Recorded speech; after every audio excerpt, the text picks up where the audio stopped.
안녕하십니까. 행정학 수험보고서 저자 김명주입니다. 오늘 이렇게 여러분과 함께 행정학에 대한 교감의 기회를 갖게 되어서 대단히 기쁘고 반갑습니다. 이 강의는 행정학을 처음 접하는 초심자들이나 각종 채용 시험을 준비하는 수험생들에게 행정학을 좀 더 쉽고 좀 더 빠르게 접근할 수 있는 학습의 길을 제시하고자 만들었습니다. 비록 미력한 수준이지만 이 강의를 통하여 각자 소망하는 바 모두를 이루었으면 하는 바람으로 강의를 시작하겠습니다. 그럼 본격적인 강의에 앞서 행정학 학습을 위한 팁 아닌 팁 한 가지를 여러분과 함께 공유해 볼까 하는데, 팁이라고 해서 대단한 것은 아니고 평소 여러분이 공부하면서 쉽게 놓쳐버리거나 때로는 귀찮아서 지나쳐버리는 어휘에 관한 점 한 가지를 상기해 보려고 합니다. 다른 과목도 마찬가지겠지만 행정학을 능률적으로 학습하기 위해서는 어휘력이 전제되어야 합니다. 어휘력이 있어야 문장을 이해하고 문장을 이해해야 암기와 응용도 가능한 것 아니겠습니까? 그런데 행정학의 경우 문장의 대부분이 추상적으로 서술되어 있고 문장 속에는 발음만 한글로 표기된 한문식 용어나 일본식 한자어가 많아서 생각만큼 그렇게 쉽게 와닿지는 않습니다. 추상적 표현이야 구체적 사실을 일반화하기 위해 어쩌면 불가피하다는 측면도 있지만, 문제는 한문식 용어나 한자로 이루어진 일본식 어휘에 있습니다. 한문식 용어나 일본식 한자어는 평소 우리가 접하기 힘든 그야말로 생경한 어휘들이 대부분인데, 전문 서적이나 수험서 등에서는 마치 우리말처럼 너무나 당연한 듯 사용한다라는 것이죠. 이러한 현상에는 여러 가지 원인이 있을 수 있겠으나 대부분의 경우 서구의 원서를 일본에서 번역하고 우리는 이것을 아무런 여과 과정 없이 그대로 받아들이는 경우와 서구의 원서를 우리말로 번역할 때 적절한 표현이 없거나 애매한 어휘는 일본식 한자어에서 찾아왔기 때문으로 생각되는데, 예를 한번 들어보겠습니다. 행정문화편을 보면 사실정량이라는 말이 나오는데, 이 말은 팩트 오리엔티드를 일본에서 사실정량이라는 한문으로 번역하고 우리는 이것을 그대로 받아들여 한자의 음만을 따서 한글로 표기한 것입니다. 이러한 말들은 괄호 속의 본래의 영문이나 번역된 한자어를 변기해도 이해하기 어려운데 사실정량 이렇게 한글로만 표기합니다.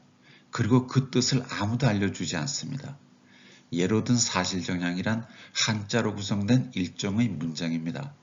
여러분도 잘 아시겠지만 우리말 어수는 주어, 목적어, 서술어인 반면 한문은 영문과 같이 주어, 동사, 목적어 순입니다.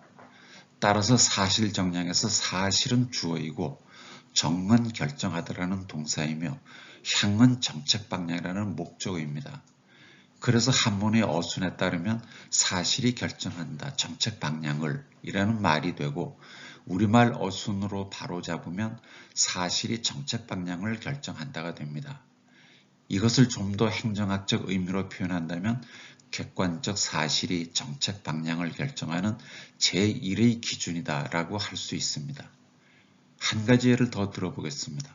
시장과 행정편에 정부 규제와 규제 국가가 나오는데 어찌 보면 말장난 같기도 합니다. 하지만 정부 규제에 있어서의 정부는 규제하다라는 동사 앞에 놓여진 주어이고, 규제 국가에서의 국가는 규제하다라는 동사 뒤에 놓여진 목적어입니다. 그래서 정부 규제는 정부가 규제한다라는 것이고 규제 국가는 국가를 규제한다라는 뜻입니다. 이렇게 정부 규제와 규제 국가는 한문 구조상 그 의미가 상당히 다릅니다. 이번에는 한자어로 된 일본식 어휘를 보겠습니다. 행정학 발달 과정을 보면 관방학이라는 용어가 등장하는데, 관방이라는 말은 우리말 사전에 없습니다. 당연히 우리말이 아니기 때문이죠. 관방이라는 어휘는 벼슬관, 방방자를 쓰는 일본식 어휘로 일본의 절대군주 시대에 있었던 신하들이 집무실을 말합니다. 우리말로 표현한다면 관청에 해당하는 말이라고 할 수 있죠. 이처럼 행정학에서 흔히 쓰는 용어 중에는 한자로 된 일본식 어휘를 발음만 우리말로 옮긴 것이 많은데 많아도 정말 많습니다. 만약 여러분이 책을 읽다가 발음상 우리말 같기는 한데 막상 그 뜻이 잘 그려지지 않는 용어가 있다면 그것은 모두 다 일본식 한자어라 단정해도 무방할 정도입니다. 흔히들 이해가 안 되면 10번을 읽어라. 그러면 물리가 트인다라고 합니다. 그러나 단어의 뜻을 모르면 10번이 아니라 100번을 읽어도 이해하기 어렵습니다. 100번을 읽으면 이해가 아니라 암기가 되겠죠. 다시 한번 강조하는데 학습 능률의 관건은 어휘력에 있습니다.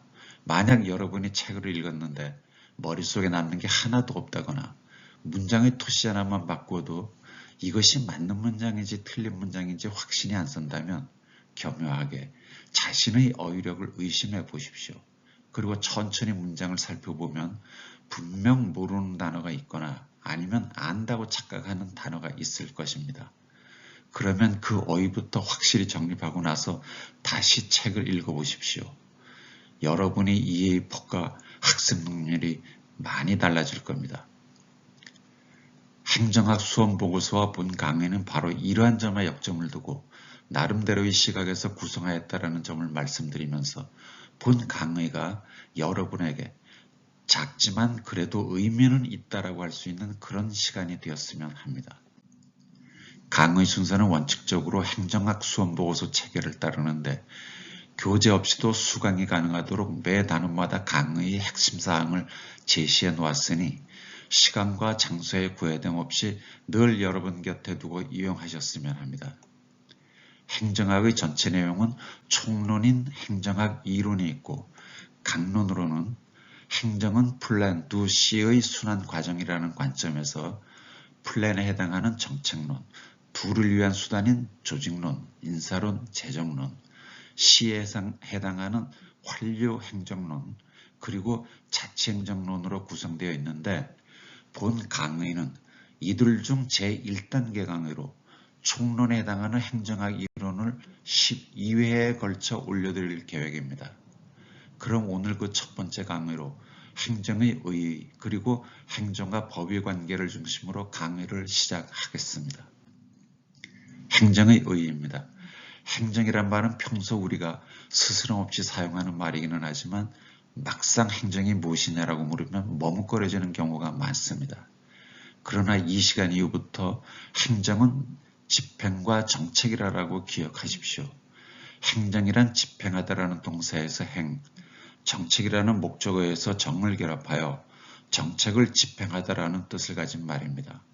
그런데 행정학 용어 사전을 찾아보면 행정이란 법의 규제를 받으면서 국가 목적 또는 공익을 실현하기 위해 행하는 능동적이고 적극적인 국가작용이라고 정의하고 있습니다.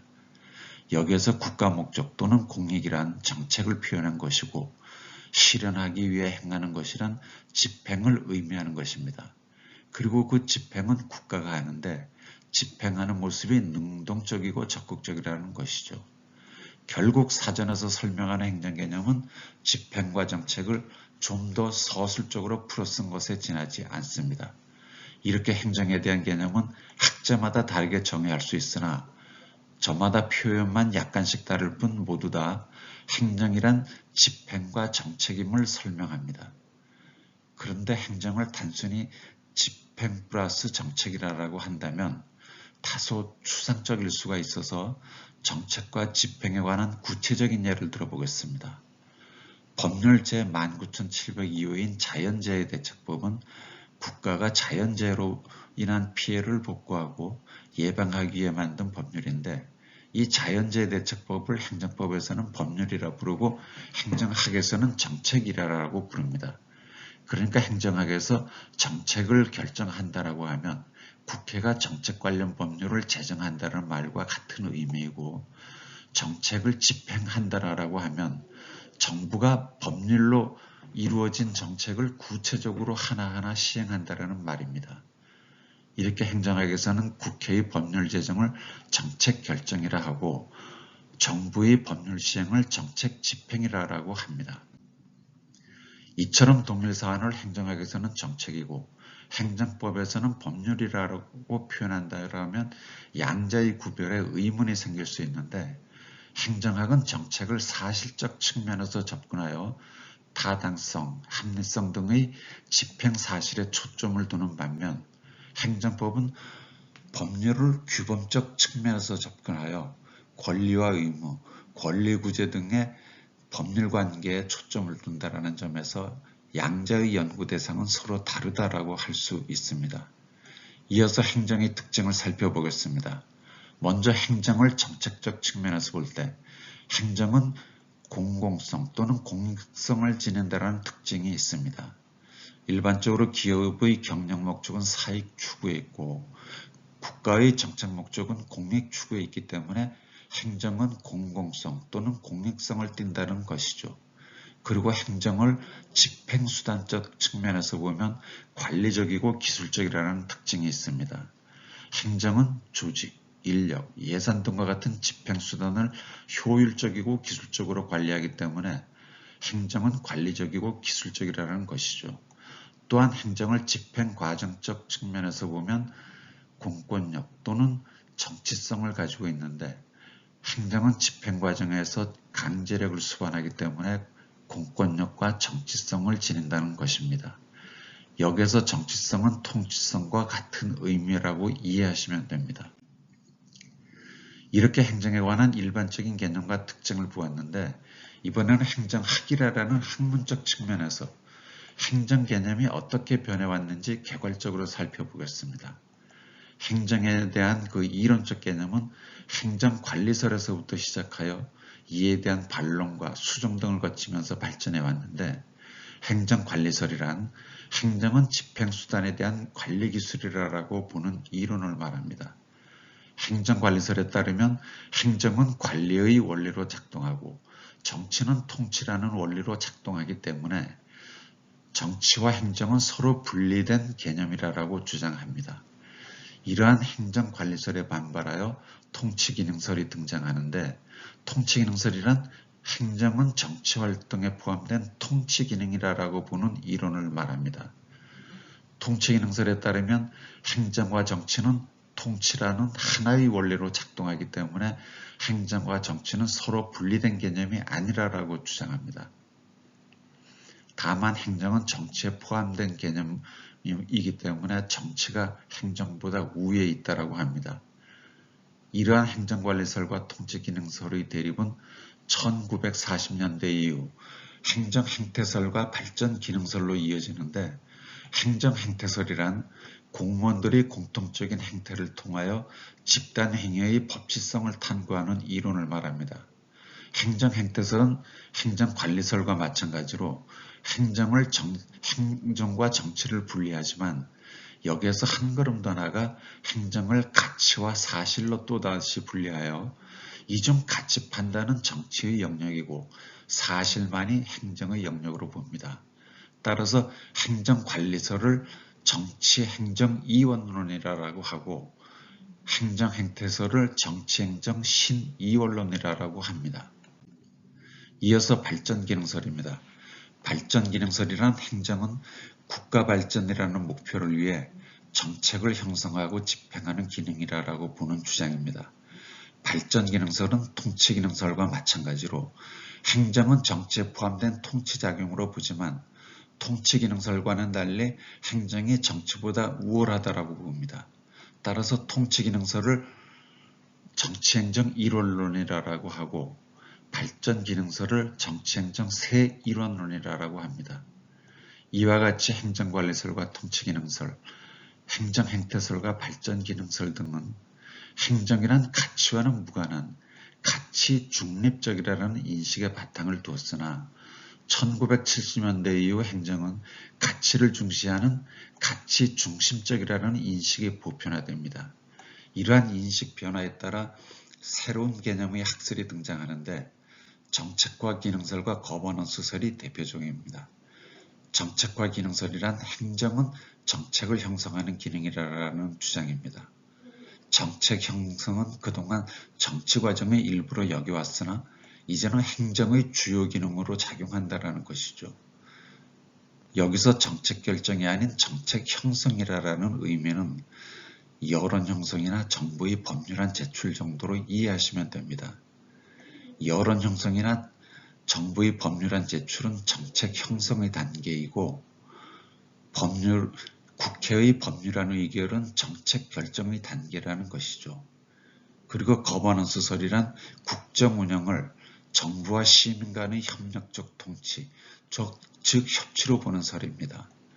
국정 운영에 대한 개념이 과거 정부 일방의 통치를 의미하는 거버먼트에서 정부와 사회주체들이 함께 협력해서 통치하는 거버넌스로 변화했다라는 것이죠. 이렇게 행정 개념의 변천을 개괄적으로 살펴보았는데 보다 자세한 것은 행정 이론편에서 다루기로 하고 이어서 행정과 법의 관계를 살펴보겠습니다. 행정과 법입니다. 현대행정은 법치행정을 원칙으로 하는데 법치행정이란 법이 행정을 지배하므로 행정은 자의적으로 판단하지 말고 법률에 근거하고 법률에 적합해야 함을 말합니다. 이러한 법치행정은 법률의 법규 창조력과 법률 우위의 원리, 법률 유보의 원리라는 세 가지 원칙을 주요 내용으로 하는데 하나하나 차례로 살펴보면 먼저 법률의 법규 창조력이란 법적 규제를 창조할 수 있는 힘은 오직 국회가 제정한 법률뿐이라는 원칙으로 법률의 근거 없이 공무원 마음대로 국민을 규율할 수 없다라는 것입니다. 여기에서 법규 창조력에서의 법규란 법률과 법, 규칙의 준말이 아니라 법이 규제한다라는 뜻을 가진 법적 규제를 의미합니다. 두 번째로 법률 우위 원리란 법률이 행정보다 우월한 지위에 있으므로 행정은 법률의 범위를 일탈하는 위법한 행위를 해서는 안 된다는 원리를 말합니다. 이렇게 법률 우위 원리는 소극적으로 법률을 위반하지 않음으로써 합법성을 확보하는 것이므로 소극적 의미의 합법성 원리라고 합니다. 마지막 세 번째로 법률 유보의 원리란 법률의 근거가 있어야 행정권을 발동할 수 있다는 원칙을 말합니다. 법률 유보의 원리는 적극적으로 행정권을 발동함으로써 합법성을 확보하는 것이므로 적극적 의미의 합법성 원리라고 합니다. 보통 일상생활에서 유보라고 하면 미루다라는 뜻으로 많이 사용하는데 법률 유보에서 유보는 가지다, 보유하다의 의미로 쓰인 말입니다. 이어서 법이 행정에 미치는 영향입니다. 앞장의 법치행정에서 보았듯이 모든 행정은 법률에 근거하고 법률에 적합해야 하는데 이것을 법의 시각에서 보면 법은 행정활동에 대한 합법적 권위의 원천이 됩니다. 행정은 법으로 규정했을 때야 비로소 행정활동의 권한을 부여받는 것이 되고 그 정당성을 인정받게 되기 때문입니다. 그리고 법은 행정활동에 대한 책임성을 확보해 줍니다. 법률의 범위를 벗어난 행정은 비난과 제재를 받게 되는데 그 비난과 제재의 기준이 바로 법률이기 때문입니다. 또한 법은 정책관리의 도구로서 기능합니다. 법은 정책 목적을 구현하기 위한 수단과 방법 등을 규정하고 있어서 정책에 대한 지금까지의 추진 상황을 점검하고 또 평가하며 앞으로 있을 행정행위도 예측할 수 있기 때문입니다. 이렇게 법이 행정에 미치는 영향을 끝으로 오늘 강의를 마치고 다음 시간에는 행정과 국가 변천 그리고 보수주의와 진보주의를 가지고 다시 뵙겠습니다. 감사합니다.